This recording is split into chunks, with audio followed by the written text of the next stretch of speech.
ரெண்டு விஷயத்தை கம்பேர் பண்ணி படிக்கக்கூடிய கம்பேர் அண்ட் லேர்ன் சீரீஸில் நம்ம பார்க்க போகிற ஆறாவது டாபிக் குத்புதீன் ஐபக் விசஸ் பாபர். இவங்க ரெண்டு பேருடைய வாழ்க்கையிலையும் ஆச்சரியமாக நிறைய விஷயங்கள் வந்து பொருந்தி போகும். அதை தான் இந்த வீடியோவில் பார்க்க போகிறோம். அதை ஞாபகம் வச்சுக்கிட்டால் ரெண்டு பேரும் ஈஸியாக நம்ம ஞாபகம் வச்சுக்க முடியும். முதல்ல குத்புதீன் ஐபக், பாபர் ரெண்டு பேருமே இஸ்லாமியர்கள். இவங்க தோற்றுவித்தது அப்படின்னு பார்த்தோம்னா இந்தியாவில் முதல்ல இவங்க ஒரு ஆட்சியை ஃபவுண்ட் பண்ணுறாங்க. குத்புதீன் ஐபக் வந்து இந்தியாவில் டெல்லி சுல்தான் அரசை தோற்றுவித்தவர். அதே மாதிரி பாபர் வந்து இந்தியாவில் முகலாய பேரரசை தோற்றுவித்தவர். இவருடைய இனம் அப்படின்னு பார்த்தோம்னா குத்புதீன் ஐபக் துருக்கியர் இனத்தை சார்ந்தவர். பாபருக்கு வந்து தந்தை வழியில் துருக்கியர் இனம் சார்ந்தவர், தாய் வழியில் மங்கோலியர் இனத்தை சார்ந்தவர். துருக்கியர் இனம் அப்படிங்கும்போது இவர் மூதாதையராக சொல்லப்படுறவர் யார் அப்படின்னா தைமூர் வழியில் வந்தவர் தான் அவருடைய தந்தை. அவருடைய தாய் வந்து மங்கோலியர் இனத்தில் மிக முக்கியமான ஆளாக கருதக்கூடிய செங்கிஸ்கானுடைய வரிசையில் வந்தவங்க தான் அவங்களுடைய தாய். ரெண்டு பேருமே மிகப்பெரிய படையெடுப்பாளர்களாக கருதப்படுறவங்க. அந்த ரத்தத்தில் வந்தவர் தான் பாபர். வம்சம் அப்படின்னு பார்த்தோம் அப்படின்னா குத்புதீன் ஐபக் வந்து அடிமை வம்சத்துலேருந்து தான் வந்திருப்பார். அவர் ஒரு அடிமையாக தான் இந்தியாவுக்கு வந்திருப்பார். முகமது கோரியோட அடிமையாக வந்து அதுக்கப்புறம் அவருடைய சிறந்த படைத்தளபதியாக வந்திருப்பார். இவர் ஏற்கனவே அரச வம்சத்தை சார்ந்தவர். இது ரெண்டு பேருக்கு வேறுபாடு அப்படி தலைகீழாக இருக்கும். இவர் அடிமையாக இருந்தவர். இவர் வந்து ஏற்கனவே 14 வயசுல தன்னோட ஃபர்கானா அப்படிங்கிறது அவருக்கு கிடச்சிருக்கும். ஸோ இதனால் அவர் வந்து முதல்ல இருந்தே என்ன செஞ்சுருப்பார், 11 வயசுன்னு நினைக்கிறேன், அந்த வம்சத்தில் வந்தவர். ஸோ அரசாட்சி பண்ணக்கூடிய ஆனால் சின்ன இடத்துல சண்டை போட்டுட்ருப்பாங்க, பங்காளி சண்டை போட்டுட்ருப்பாங்க. ஸோ அதனால் இந்தியாவுக்கு மூவ் பண்ணணும்னு நினைப்பார். இந்தியா வர்றதுக்கான காரணம் என்ன? முகமது கோரி இந்தியாவுடைய படையெடுப்பை மேற்கொள்வார். இந்தியா வந்ததுக்கப்புறமா அவருடைய இறப்புக்கு அப்புறமா அவர் கூட வந்ததுனால தான் இவர் இந்தியா வந்திருப்பார். அவருக்கு இறப்புக்கு அப்புறமா இவர் வந்து ஒரு இடத்துல எல்லாருமே அவர் இறந்ததுக்கப்புறம் எல்லா பகுதிகளையுமே இவர் தன்னுடைய தன்னை ஆட்சியாளராக அறிவிச்சுக்கிட்டு டெல்லி சுல்தான் அரசை தொற்றுவிப்பார். அப்போ அவர் இந்தியா வந்ததுக்கான காரணம் முகமது கோரி அப்படிங்கிறவர் தான்.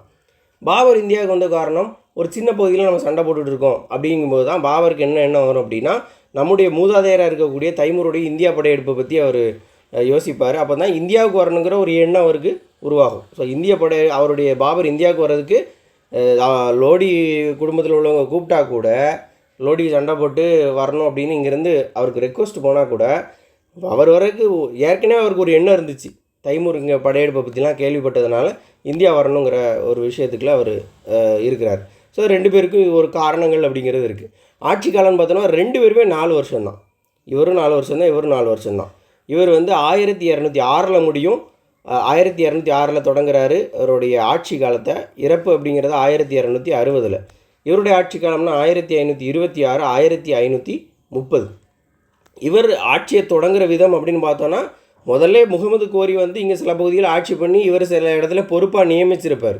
ஸோ அதனால் இவர் வந்து ஏற்கனவே வந்து முகமது கோரி சண்டை போட்டு அவருடைய படைத்தளபதியாக இருந்து இவர் வந்து அதுக்கு அடுத்து என்ன சொல்கிறது, ஒருத்தருக்கு அடுத்து பதவி இருப்பாங்கள்ல, அந்த மாதிரி தான் பதவிக்கு வந்திருப்பார்.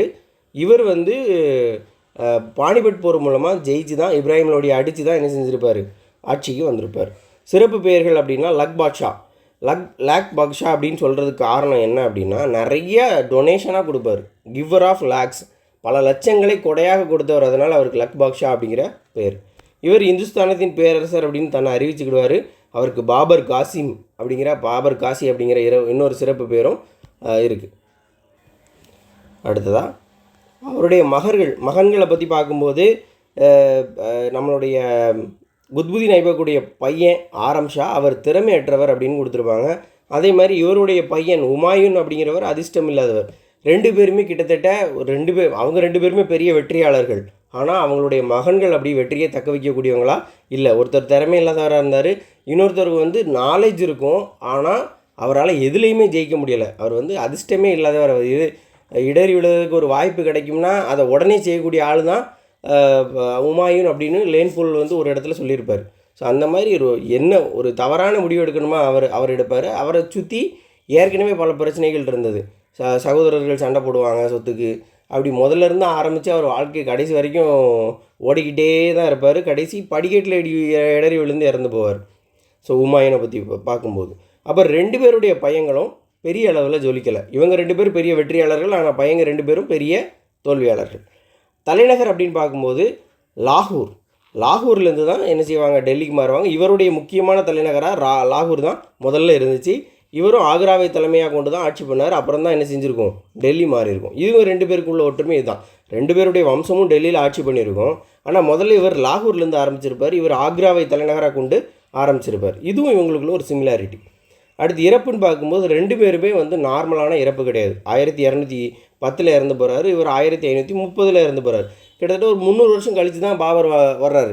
அதே மாதிரி இவங்க வம்சத்தை முடித்து தான் பாபர் என்ன செய்வார், இவங்க வம்சத்தில் வரக்கூடிய டெல்லி சுல்தான்களுடைய கடைசி வரக்கூடிய அந்த லோடி வம்சத்தில் இப்ராஹிம்களுடைய தோற்கடித்து தான் என்ன செய்வார் பாபர்.